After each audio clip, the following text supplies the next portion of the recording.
అథ ద్వాదశ జ్యోతిర్లింగ స్తోత్రం. ఓం నమః శివాయ.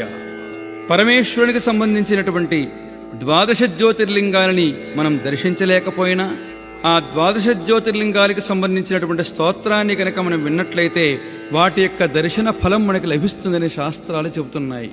దాన్ని అనుసరించి ఈ ద్వాదశ జ్యోతిర్లింగాని స్తోత్రాన్ని వినండి, పరమేశ్వరానుగ్రహం పొందండి. ఓం నమః శివాయ.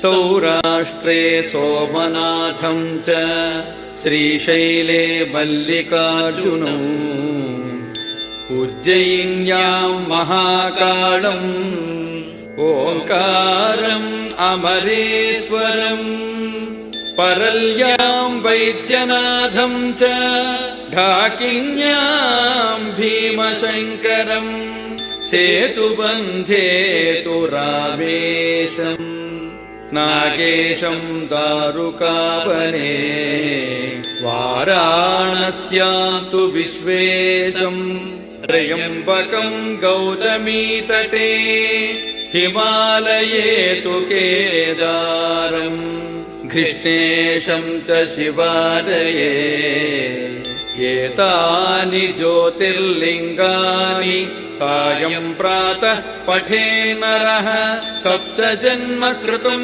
పాపం స్మరణేన వినశ్యతి.